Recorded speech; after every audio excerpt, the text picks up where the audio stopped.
G'day and welcome back to my channel. Take a look at this. Now, I just recently did a video, one of my gooches, the uninstructed gooch, and I discussed about instructions from kit manufacturers are useless. They're always in the wrong order. They don't tell us what to do the right way. You can't paint ships with the way you follow instructions, blah, blah, blah, blah. Well, I have to eat my words. This kit, not only being beautifully moulded, and it's going to turn out absolutely superb, look almost as good as a wood kit, because IMAI used to make wood kits, right? So they made their plastic kits almost as nice. But the instructions in this, you can build it exactly as they say.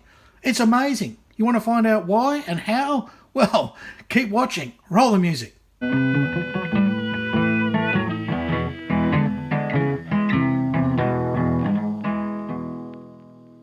Big shout out to my Patreon supporters. Thanks guys, you make this channel great because you help me get through, give me the times, I can make more videos and then everybody benefits. So yeah, if you're watching this video and you're not part of my Patreon page, well, where the bloody hell are you?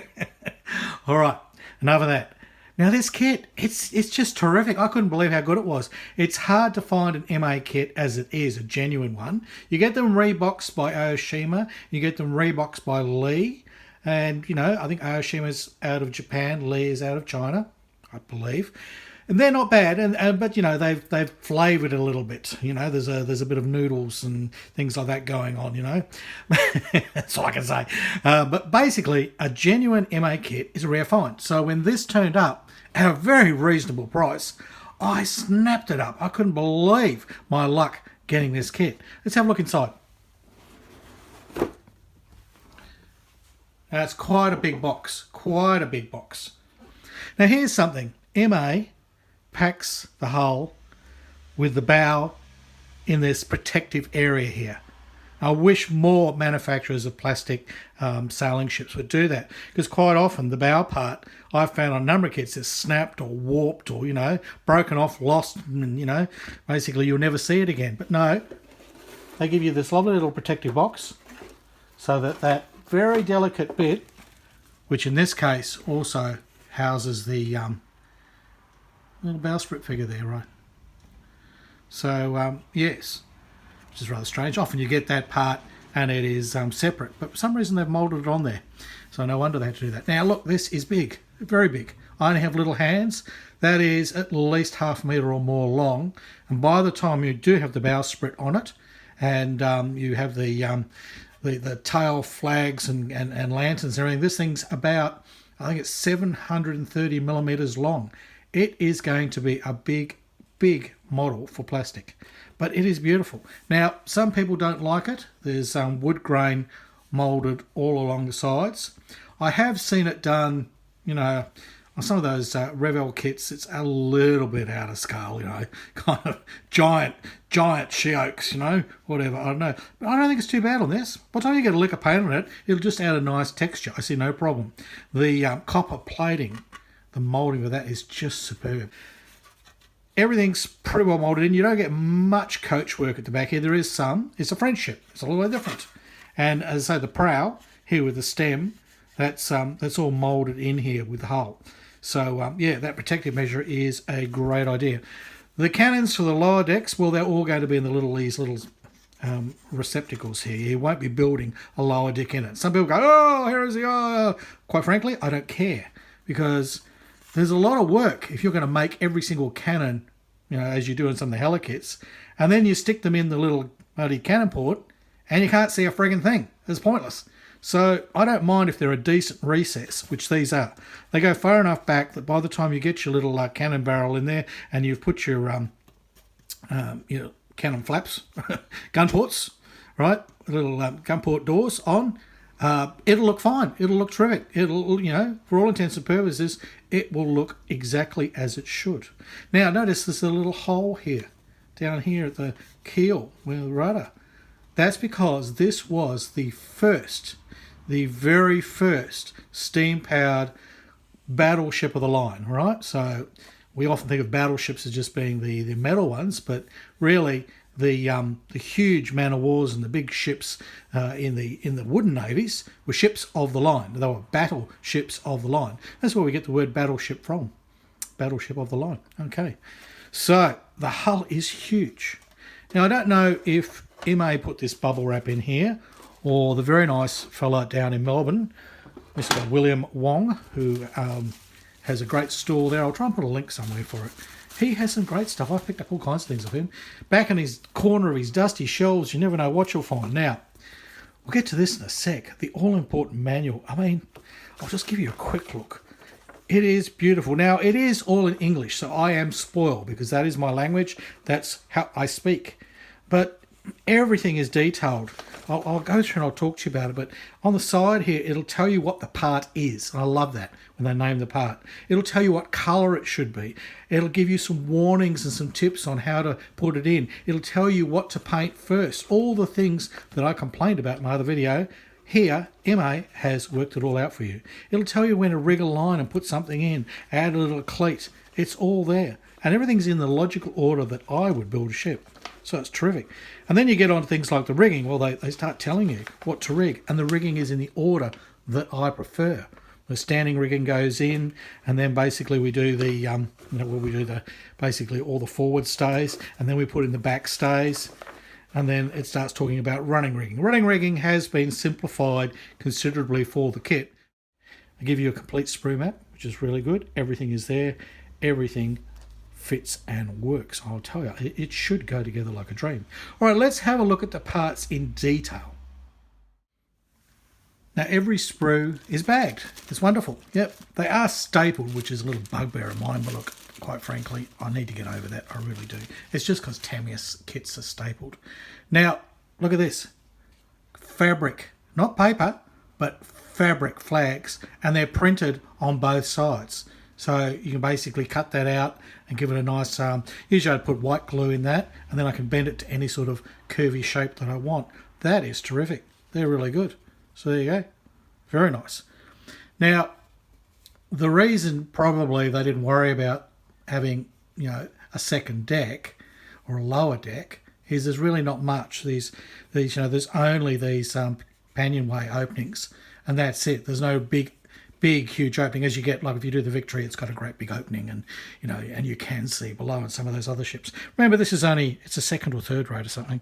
So there you go. Now it's going to be quite big. I've done a little peg together dry fit of the hull here, and so you really get a feel for the size of this thing. It's about, well, as I said, it's over 500. It's over half a metre, right? It's about 530, 540 long, and then your bowsprit is going to stick out probably about that much as well. So yeah, 730 is what they basically quote. Now, some other interesting things in the kit. The stand. It look like wood.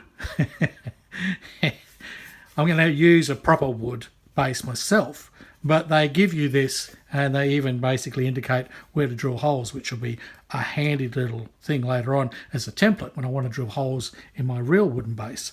So obviously they're pretty generic for probably all their kits, and they tell you whichever it is, D or E, drill through those and you'll get the correct width. And they give you finals. What are finals?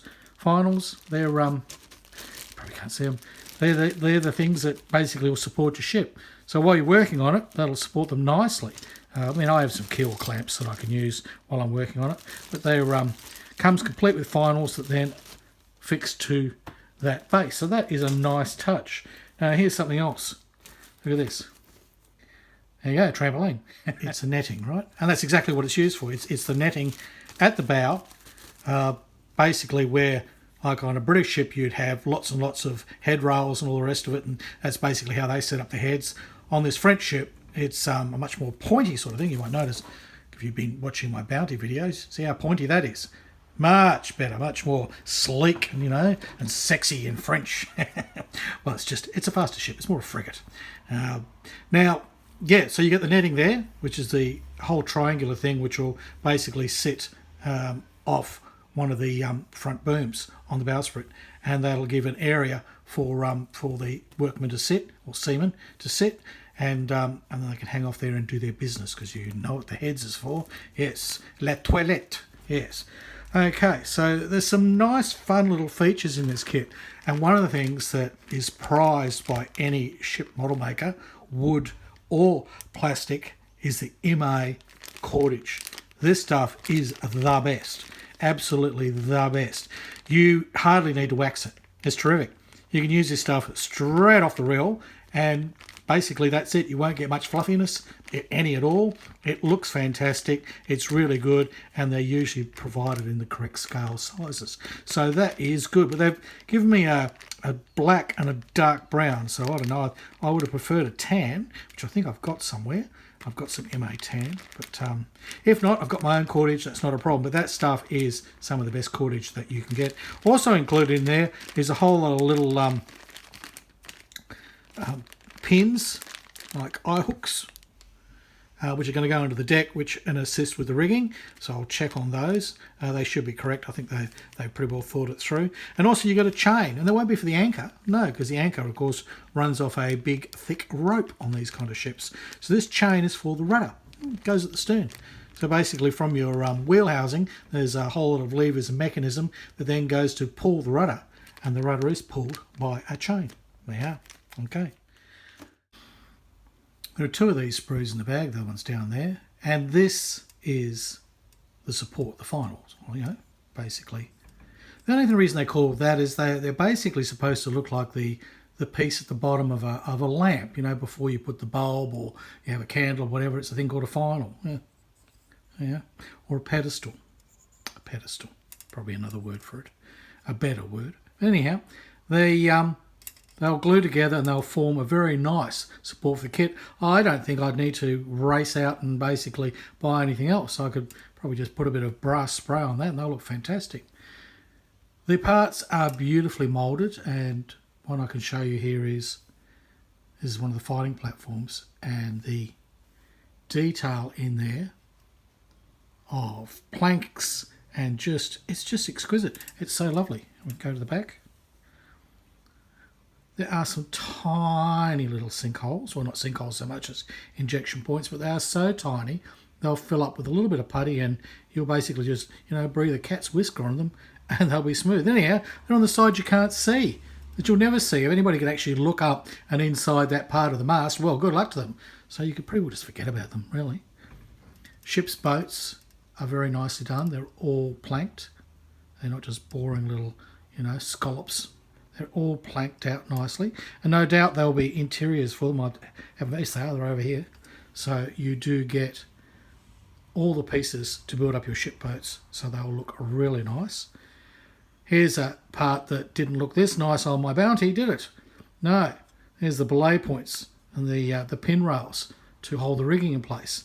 And on my Revell kit, that was like a big blob of flash. It took hours to clean up. This is devoid of flash. This kit is beautifully clean and crisp. Oh, I lie. There's a little bit of flash there. There you go. Okay, all right.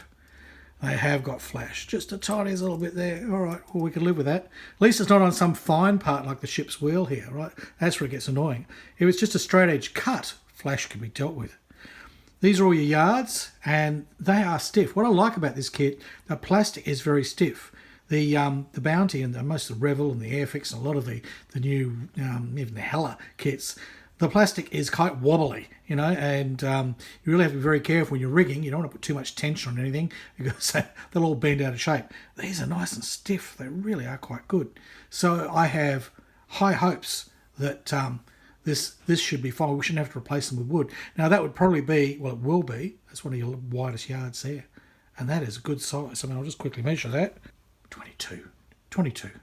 Okay, this is 20 centimetres, which is still a good length, and it's holding its shape there. I mean, it is holding its shape. It's when I push it, the whole frame moves, so it's not just bending out of shape. Well, we'll explore that later when I build this, but it will be a while. I'll probably wait till next year. But like I say with every kit, this isn't going to the top of my list, but this is a beautiful kit. So that sprue is very, very nice. Well, these are funnels, quickly. Yeah, because as I said, this was the first steam-driven, steam-powered propeller-driven with a screw battleship, or ship of the line. There were some smaller ships by the French and the British that had like paddle steamer wheels on them and even screws, right? But there was no full battleship, like a big one, a ship of the line. This was the very first one of those. So it basically holds the record as the first battleship with steam power and a screw. Moving on to this sprue, which has the deck, and look at that. It is beautifully moulded. It's lovely. The only complaint is, as a lot of the manufacturers do, is they basically put the plank ends, you know, every alternate second one, and they're not. They're usually in a run of about 5, so they're sort of diagonally spread and not as ordered. But look, we'll forgive them for that. It still looks lovely. A wash on that and getting a few different sort of brown colours and doing the trick like I did with the Bounty, I think it will have an absolutely lovely decor there. This little part decided to come off, but that's good. We can have a nice look at it. This is the support for the poop deck. Yep, poop decks are real things. It's not some silly word I've made up. And it is beautifully moulded. You can see all the woodwork there. There's fine grain. I don't know if we'll get that on camera, but there's fine grain in there, planking. And these are all the doorways that lead off to the officers' quarters. So that is a lovely little piece. And that's the quality of this kit. It is so nice. Now, poop deck is there. Poop deck goes behind the main deck here. So poop deck will go here. There's a nice little nameplate there, which I rather like, and I think I'll probably use because it just is so nice. Look at the figurehead there, which is basically the same as the figurehead on the bow. And you've got various little pieces that fit all around the deck. All clean. There's no flash on this one at all. Again, lovely. Really, really nice kit.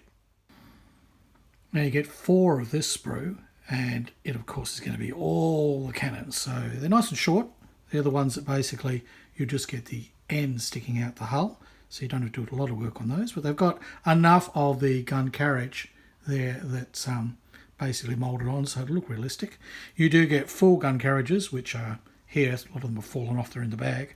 And then you get basically your full cannons, which are floating around here somewhere. I'll find them.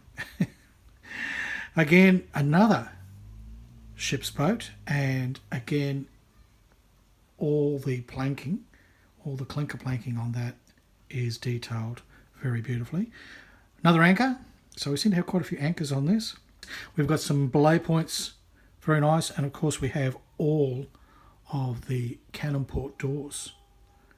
So they are lovely. There's big ones and there's little ones, because the upper level of cannon ports have a door at the top and the bottom, interestingly, very different to the British ships, whereas the lower cannons on the next deck below it, they have just one single door that opens up. So that is interesting. This piece is the stern, and it has some beautiful bloody detail there in the moulding. Again, we get the consistent wood grain that's all the way through the ship. It's a lovely eagled sort of crescent there. I assume it's an eagle. Maybe it's Napoleon's crescent. I don't know. I should research that. Maybe you can tell me. Someone will know. There's a little winged nymph over here, and another one over there, which is similar to the figurehead at the bow. But it is lovely. But you notice it's curved. It's curved. It's very curved, which is very different to like the British ships of the line, which have a big square transom at the stern, right? Very, very squared off, and that's how they were. This is more like a modern ship with a propeller or a screw, right? Screw driven. So very interesting design. I know they put a lot of thinking into it, because the other navies had tried the paddle wheel idea to try and sort of get their ships powered by steam, but of course paddle wheels take up a lot of room in the middle of the ship, especially with the engines, and also the paddles themselves basically mean you can't put cannons in that whole area. So it sort of defeats the whole purpose of a ship that's supposed to fire broadside. So by having basically the steam engine low down, out of the way, and then being pushed by the prop shaft and a screw, that was a revolutionary idea and was a brilliant way to move the ship around. Anyway, I just thought you'd like to see that piece, because it managed to remove itself, but that's okay, we enjoyed that. This sprue is bits and pieces. There are trim lines. I think it's sort of like it could be a whale line or a running line there. Lots of little bits and pieces. There are some railings that are so clean and clear. Again, very little flash. There's only that one bit that I've seen so far that I pointed out when I said there was no flash when we saw it. The ladders even, very crisp and clean. Everything is moulded beautifully. Always very hard to see black parts. Again, another one of the fighting platforms, and it has all that lovely wood detail. So yeah, look, the parts are looking great. Oh, there's a little bit of flash there. There you go. You really got to look for the flash of this kit because there's really is hardly any. It's fantastic.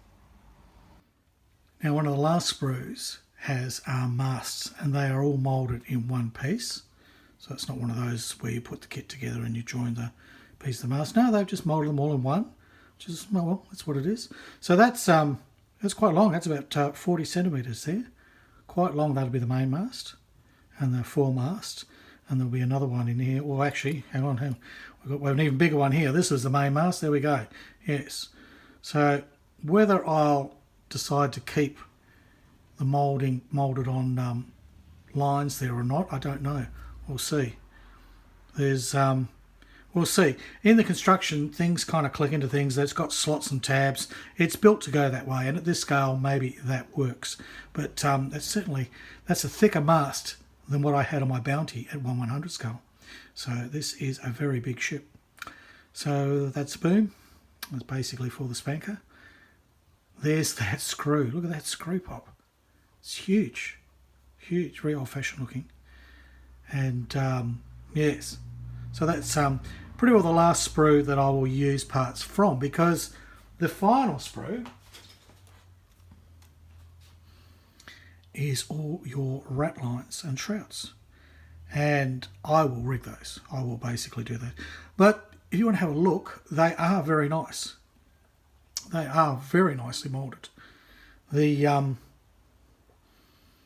I mean, all the lines that are going to go down here across your channels and tie to your hull, they're all really good. It's very well detailed, very accurate, and much better than the Bounty was. Much, much better. I mean, this is chalk and cheese. And this is even nicer than some of the helikits that I have, honestly. IMAI sailing ships were considered the ones to really look for. Let's have a look at the instruction manual. Now, it's printed fairly simply. The sprue map is on the back, as I said before. There's no numbers for the parts, but at least you can sort of identify where they are. And really, there's not a lot of parts in this for a large ship, sailing ship. Normally, you'd have a lot more. So it's a fairly easy kit to build. Shouldn't take long at all. As I said in the beginning of the video, there's a nice big long history here. It describes the ship, goes into details, statistics of the ship. She has 90 guns, which we find out eventually. And yeah, the first part of the assembly is the stand, as I discussed, and that should come up nicely. Then you're straight into fitting the hull. Now, one thing they do, and this is what I'm loving about these instructions, is one of the first things they tell you is, look, just dry fit that, right? It's telling you to dry fit it. Dry fit that so that you can get your stripes in and you can get your painting done, and you can basically make sure the whole thing glues together in the correct shape. What kit manufacturer gives you instructions like that? That's terrific. That's just what you need. And every part is called, like it tells you what it's called. So it'll say, paint the hull, paint the stem, do this, stern windows, do that. It'll tell you things as they go, Basically say, here is your rudder, what to do. Everything's named. It's lovely. I mean, I know a lot of Tamiya kits, at least the older ones, would tell you what all the parts were. Airvix used to do it as well. Now then, they move onto the deck, and you are getting hints. You're getting told to put in your pins at this point, which are basically going to be for the rigging. Things are explained, things are named. It's really quite lovely.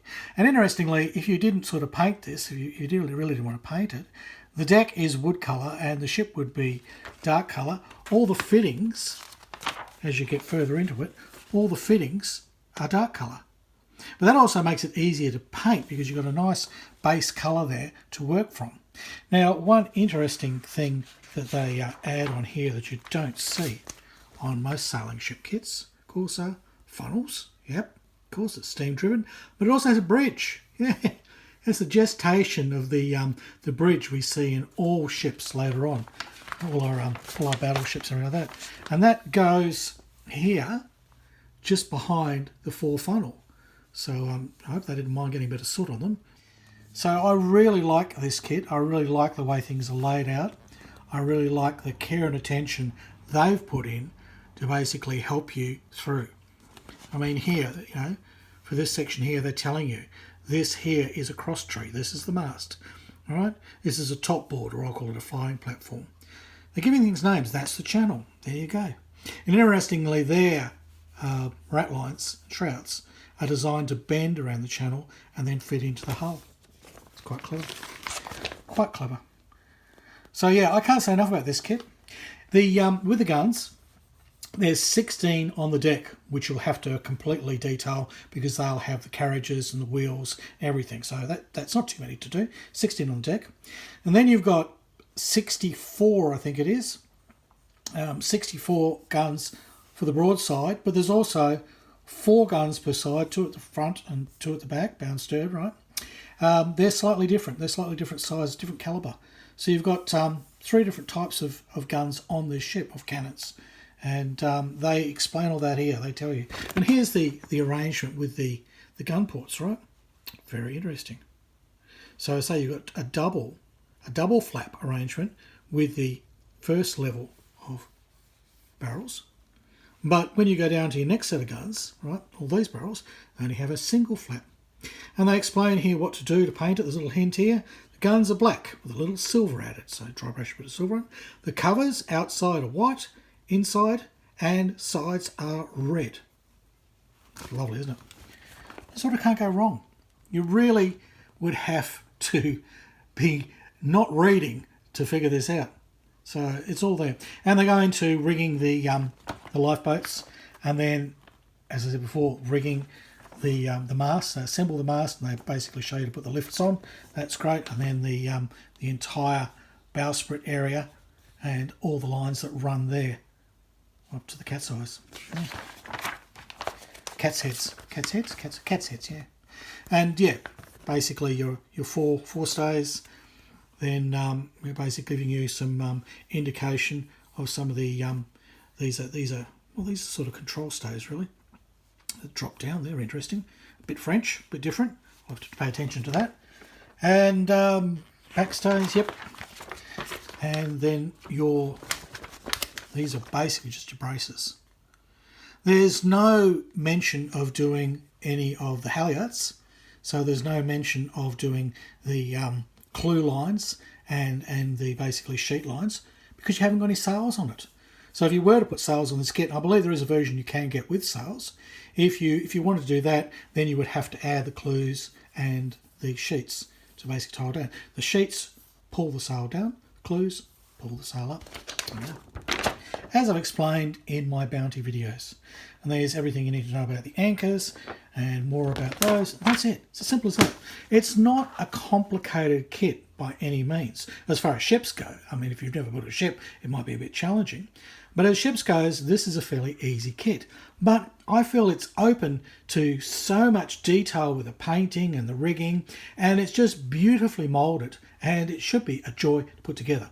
I hope so. I'm really dying to start on this. I may just play with it on the side in between all my other projects because I'm so excited about this now. I want to build it today. But yeah, I need to get the Varag out the way, and I need to get a few other little projects out the way. But I might even, maybe I'll start this at Christmas. Wouldn't that be lovely? I'll build this as my Christmas New Year project and see how far I get. Shouldn't be too hard to build. Certainly going to be a lot of rigging. There's more sails in this. Well, there's more yards in this than there was in the bounty. So if I do all the rigging, there's probably about 30% more. Yeah.